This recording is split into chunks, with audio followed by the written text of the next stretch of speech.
Ренџов. Ке беше без врска приказната за Скопје, ако Пипи не ни е во приказната. Заради тоа што, нели, веројатно ќе ни бидат малце овие 30 на минути колку што треба да се соберат приказни за Скопје. Еве, започнуваме со нешто што се вика Пионерски дом Карпош, заради тоа што знам дека дел од убавите или најубавите спомени на Пипи се врзани токму со Пионерски дом Карпош. Што за тебе значи? Па, Пионерскиот дом Карпош беше свртилиште на една цела ерија, да кажеме, да го наречеме дека тоа е Карпош Тафталидже. Децата кои се занимаваа, сакаа да се занимаваат со уметност, беше центар кој ги собираше, кој ги создаваше, да кажеме, уметниците, па и културно-уметничкото друштво генерално како поим културно-уметничко друштво почнуваше од тука, одовде, заради тоа што Пеце Атанасовски во прво време го држеше Народниот оркестар, подоцна дојдоа други протагонисти, од мојата генерација, например, Горан Алачки беше на хармоника. Добра. Мислам дека и Милан Завков и Кацарски дека беа дел од тој оркестар или како веќе тим. Да, оркестар, меѓутоа ние бевме долу во подрумот со групата Цилиндар. Колку години? Тогаш имам 15 на години, 14 години. Добро. 14 години. И оној дел учевме во Иван Горан Ковачич во Карпош 4 и за да стигнеме до Пионерски дом Карпош, ние практично целата ерија Карпош ја поминувавме пешки или со автобус и буквално го запознававме градот на свој начин. Тогаш беше растеретен од сообраќај, немаше многу автомобили. Не е како сега. Не е како сега. Беше успатни беше паркот, понекогаш одевме и низ парк. Ќе застанеме на некоја од тие клупите покрај езерцето големо и ќе свиревме гитари, можеби и тука правевме по некоја проба. Да, бидејќи бевме сите од исто школа, од Иван Горан Ковачич. Кој бевте се? Риса Самарџиев и кој беше во дружбата Цилиндар? Воислав Јанков на бас, Мите Димовски, познатото Мите студио Тралала. Мите Тралала и неговиот брат Петар Димовски. И тоа беше група Цилиндар која имаше огромен, ќе кажам, успех во бивша Југославија.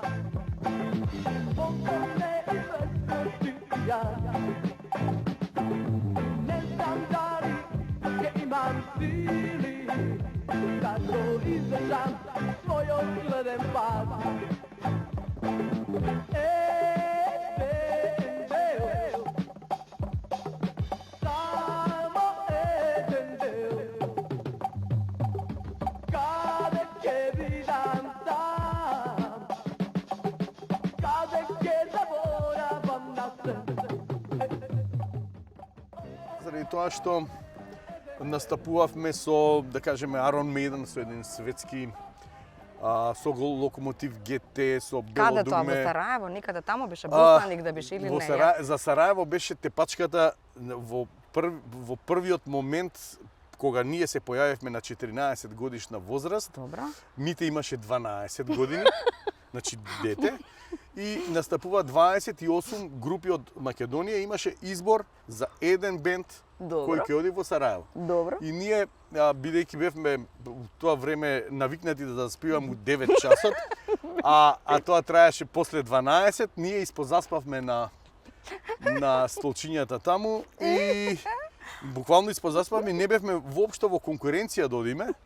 И кога заврши официјалниот дел, нас не покани, ете, како вика децата заспа, официјалниот спикер каже, враќајте се, не си одете, децава заспа, не ги слушнавме. И тогаш нас не пратија да одиме за Значи, бевте толку добри и наспани. Да. Значи, може тоа еден од рецептите. Спиите, додека другите настапуваат. Значи, тоа беше, не знам, едноставно магија. Магија и тогаш прв пат се запознавме со членовите на Бело дугме кои едноставно не се ни сонувал дека ќе ги сретнеш, дека ќе се ракуваш со нив, дека они Мај ти 14, ама мите 12. Значи, Страшно. Чудо, Да. страшно. Значи, Да. тоа беше во Скендерија, нас не пратија, заедно со групата Автограм. Тогаш ги запознавме и ни стана идоли Мики Јовановски Џафер, Франц, Шајто, легендарен кумановски басист. И едноставно се дружевме, они не гледа како еве ги маливе покрај нас, кои свират реге, ска, во тоа време многу популарни правци на музика. И да кажеме 25 мај како исто како форма на собиралиште на младите беше култно место за сите скопјани. Тука се собира под наводници хипиците, значи отпадниците од социјалистичкото уредување кое 80-та година беше генерално ни носеше растеретен живот. И се собираа музичари, имаше културни настани, како например джез фестивал, мислам дека тука Белопете и Велибор Педевски го почна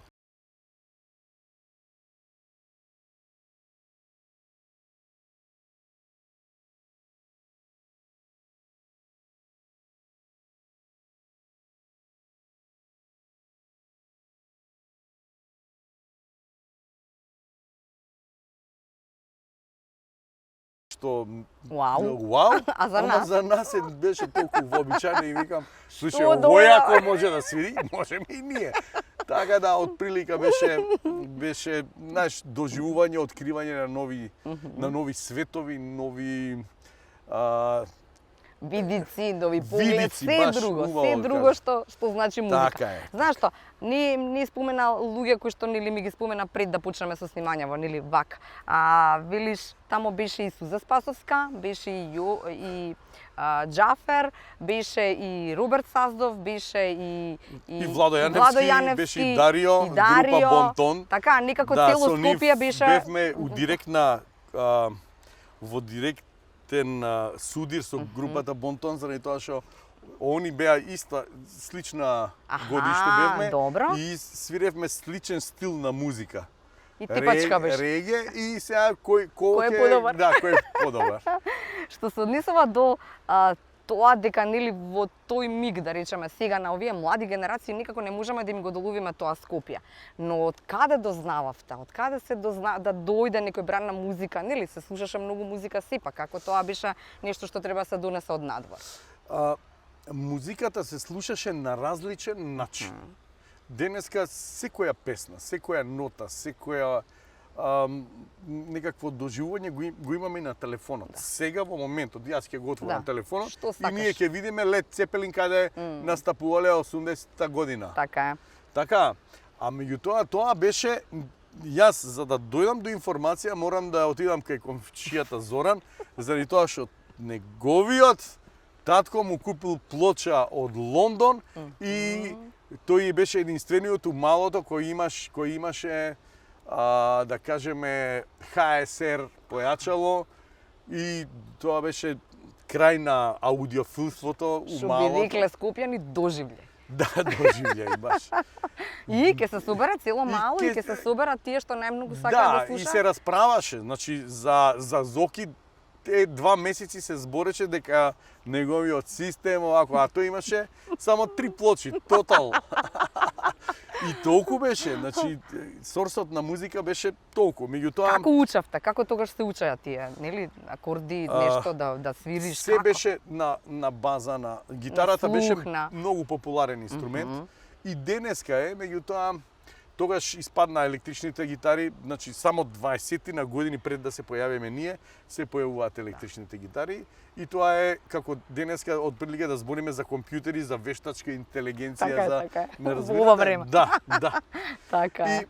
И ние едноставно имагинативно повеќе ја доживувавме музиката отколку самата музика. Значи одевме дома, вежбавме, а не знаевме како да стигнеме до некаде. Имаше некој например на кој нели Пепи да рече, може да му кажеш од оваа перспектива фала ти многу што ми помогна да стигнам до некаде. Па имавме во мало еден ја ќе го наречам тотален влюбеник во гитарата. Се вика Момчило Бошковиќ. Добро. Моме. Моме. И тој ни беше у целото мало најдобриот гитарист, имаше Гибсон гитара и беше влюбеник во групата Смак, во Радимир Михајлович Точак. И кога ќе земеше да свири, цело мало ешеше, никој не смееше ништо да каже. На комшијките им сметаше многу, меѓутоа ни они кјутеа, сите го слушаа Моме. И тој, например, првите рок-н-рол сознанија ги имам од него добиено. Меѓутоа, ја имав среќа, например, мојот вујко, кој беше професионален, да кажеме, музичар, басист, да ми ги објасни хармонските акорди. И најважниот лик во мојот живот тоа е кумот ми Мето Чепреганов, кој беше доктор, невропсихијатар, Беше се нешто, не беше само доктор. Работеше на клиниката и често заради музички доживувања, заради гитара, ќе ме викнеше на клиника за да ми даде нешто за да однесам некаде. И така ја циркулиравме низ градот. Целиот град беше наш. Пак ќе кажам, немаше автомобили, можеш да стигнеш каде сакаш за 5 минути, за 10 минути. Шка, немаше стрес ваков како денес, нели? Немаше. Или бевме деца, па не ни личеше дека има? Не, немаше. Начинот на живење беше кога ќе станеш како поубаво да си го потрошиш. Така е.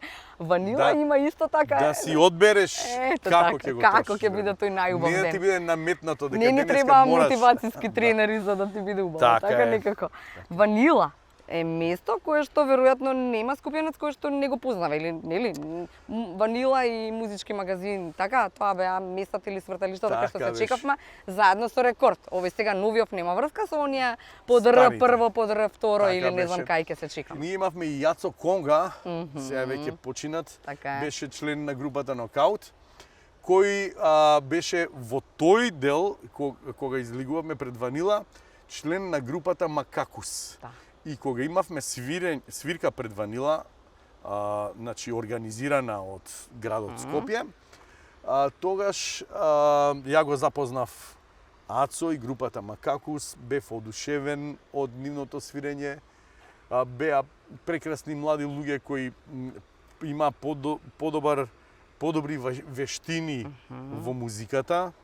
Значи во музиката треба да си имаат вештини и ние они не подучуваа, ние купувавме. Тамо беше Јане Пенов, па го запознав Тоше Попсимонов со неговиот легендарен. Извини, имаше ли тоа постари, помлади, па овој да не ти каже, па да не те дружи или не? Сите бевте заедно некако? Не, или? ние бевме генерацијски беше тоа. Генерацијски. Многу. Добро. Значи, тогашен пеач во групата Цилиндер беше Ристо Самарџиев. Добро. И ние буквално учевме у исти клас и нон-стоп бевме заедно. Значи, животот го делевме. Да. Така да, ние како бенд, како генерација одевме и се судрувавме со други генерации. Во тоа време 3 години или 5 години постари од нас е сосема друг. Така е. Да. Како бевте обличени? Имаш нешто? Ти текнуваат сега фотографии за тоа? Од каде се наоѓаше облека? Например, ја памтам дека во мое време, да речеме кога требаше да суди во Јосип Броз, тоа нели шминкерското Јосип Броз, тамо се запишав и требаше да се носат 500 кеци или 511 од Вартекс. И кој нема, исто кој да не иде у школа, нели? Не го играме. Бруски кој нема, бродарици кој нема, исто кој да не го играме. Монтки кога дојдаа по ние војнички на клуб 77, па тоа беше страшно да ги немаш. Во наше време се појавија 500 кес, меѓутоа монтки и такви работи немаш. Добро. Значи во наше време пред да се појават 500 кес, односно во исто време се појавија карера фармерки. Карера, добро. Така, заради тоа што имавме во Југославија многу беше модерно, а од Скопје беше многу далеку да се стигне до Трст. Да, до Трст. И за да се купат фармерки. Да. Така да беше многу тешко да набавиме од шиткачите, да ги наречеме. Убаво си ги викавме шиткачите. Да. Така да имаше една развиена шема за да се тркне до Трст, да се врати во Скопје. Со воз. Да, они одеа со воз. Да. Ние бевме само деца што ќе купи на црно. Што чекавме. Па така е што. И на првата, една од првите мои настапи, мојот другар Дарко Маџовски ми позајми одело од татко му, заради тоа што татко му работеше во собранието и беше многу важен. Овакво не смеевме да кажеме ни на него дека сме му го ќорнале оделото. Добро. И јас се појавив во одело заради тоа што стајлингот на ска музичарите беше таков во одело со бела кошула, па нешто. да, и тогаш имав и пуцвал коса и се беше стилски организирано, да. Да. И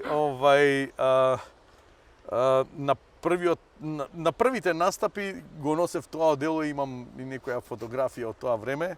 И денеска кога ги гледам, па си се смеам и убаво ми доаѓа. Ама убаво е, да. Така е. Нема да изумам, мора да кажеме дека има нешто што нели сегова се скопски приказни кои што се најнови, ама се започна со едни скопски приказни кои што ја го нели веројатно волшебството од матка, така како дел од Скопје, е нешто што не смееше да остане. Така матка и ние сите да не ги чуеме тие звуци. Значи вака, матка е местото со кое татко ми мене и брат ми не носеше секој викенд. Баш секој. Секој. Значи добро. буквално ние не прашувавме кај ќе одиме, пошто знаеме дека ќе одиме на матка. Добро. Да, и ја се доручкува и се оди на матка или се станува, се зима не, се нешто? доручкува, растеретено, доручек. Да. Одиме на матка, манастирот горе на матка се вика Свети Никола Шишевски. И пешки одевме, има едно 3 километри. Го знам тоа да, патче, ама нескратеното не патче има едно не друго сум патче. годела долгото. Да, Добро. долгото. Така да, кога ќе стигневме тамо, си правевме ручек, онакви колбаси на жар ќе си направевме. Матка се гледа, значи, Кањонот се гледа, значи ние гледаме удолу према манастирот Свети Андреја и буквално го поминав детството таму и ја знаев секоја педа на матка, се качувавме и како и козите. Татко ми ќе не со јажиња ќе не врзеше. Добро. За сигурно за да прошетаме, за да видиме како изгледа. Да, добро. Оти тоа е неверојатно доживување. И и од таму мораше да се Од таму, кога дојде ред 2005 година да го промовирам мојот тогашен прв солистичко CD, кој се вика Сонот на невестата, јас имав, се роди можност да направам концерт на матка. И ја таа можност не ја пропуштив, заради тоа што во тоа време град Скопје, значи како организација на културен настан, застана позади Сонот на невестата. Тој албум беше од Вестникот Време и од А1 телевизија, прогласен за албум на годината 2005 и Скопско лето. Во рамки на Скопско лето да ставија како имав можност да одберам каде и ја одбрав матка, заради тоа што практично сега ви кажувам дека матка е моето детство. И тој настап, тој концерт беше вкупно доживување за сите кои беа присутни. Среќа и А1 телевизија го снимаше, па го дадовме. Можевме да уживаме и повторно и повторно. Да. И тоа луѓето го восприемаа како нешто што е типично, да кажеме, македонско, поврзано со џез музиката, значи дека јадрото е македонска музика, меѓутоа дека е поврзана и со други култури. Така да имаше еден посебен белег, а ова сега се скопски приказни.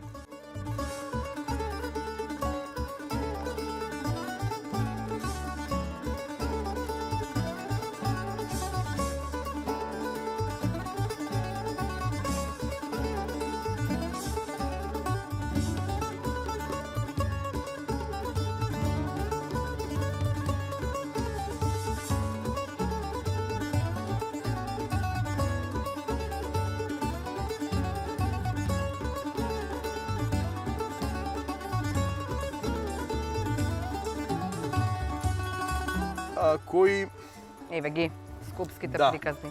кој го издадовме Пролет пред на не пепирутка, пол вика. месец дена. Значи ова е за Таза. мене ептен Мирис. тазе. Да, мириса, браво, браво.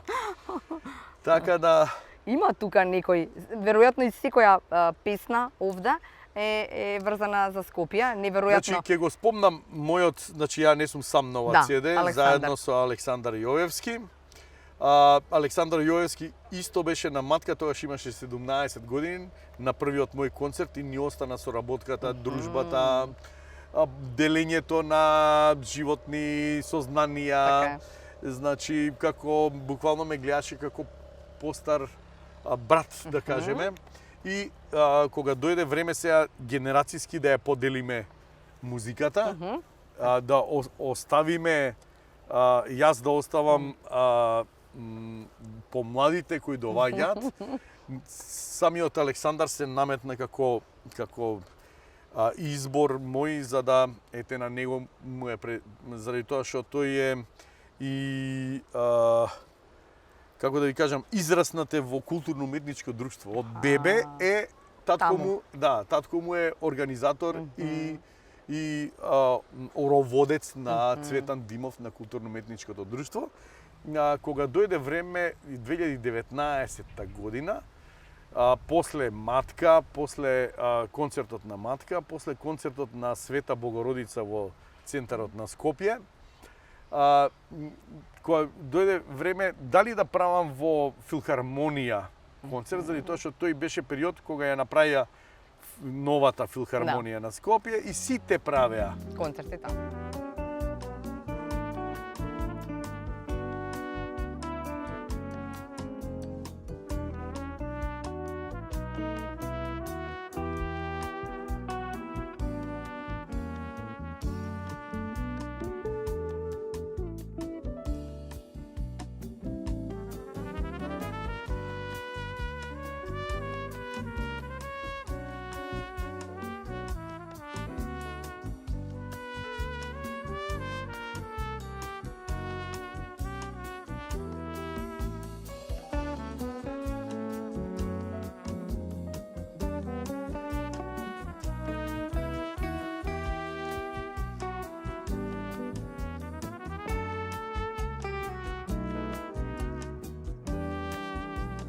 Концерти во филхармонија. Ми викам, ма зарем е мојата музика за истата сала кај што сите прават, и поп мюзик, и джез, и блуз, и сериозна музика, класична. И седејќи во дворот на нашата куќа во селото Нерези, пред мене на 300 метри воздушни, на 500 воздушни метри, крстот. Ја викам, ја сакам да направам горе на Ти викаш, крстот јас секој концерт. ден го гледам ова место. Да, зарем е можно да го гледаш, а да не го видиш. Секој ден да го Така гледаш е. и да не си посакаш дека може би таму. И така, албумот Джезилка, кој е предходник на овој скопските приказни, му направивме концерт на крстот на Водно. Се собра некој која ќе сакаш нешто да направиш, тука Паоло Коелјо, знаеш, вико кога некогаш нешто наистина. Ке се спојат коскичките. Сите енергии ќе се спојат за тоа да го направиш. И тоа така се случи, го направивме концертот, промотивниот концерт за албумот Джезилка на врвот на Водно. Тој мислам дека го видоа повеќето од луѓето, беше и на македонска телевизија, и на 24 вести. И едноставно ми се реализираше некаква моја замисла, имагинација, некаква подсвест, можеби, Да. музичка. Така да мислам дека И ова сега што го гледаме позади ти е нешто што е тенисот како нешто што те одмара, тенисот како нешто што ти имаш најдобра можност, да речеме, во аеродром. И кога го избра аеродром и колку аеродром и како нема врска со све. Колку аеродром ми избра мене да дојам ја тука. И така бива. Значи, мене некако, кога наполнив 50 години, кога се честев во животот со една гитара си купив за Добро. 50 годишен јубилеен роден ден.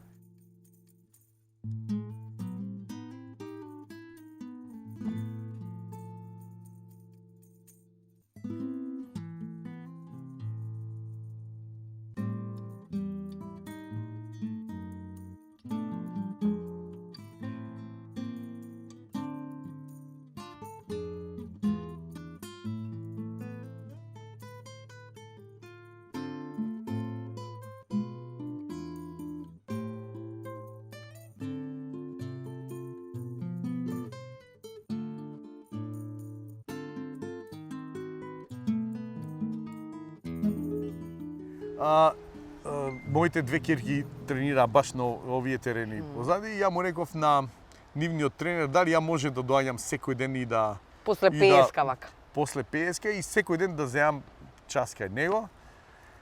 И тој вика, слушај, ти си рокер, ти секој ден не доаѓаш. Дај да се договориме овака. Ја викам, дали може да се договориме за секој ден? Добро. И така и беше и до ден денеска. Сериозно си секој ден? Секој ден. Да, така. Знаеш како можеме ние да правиме муабет?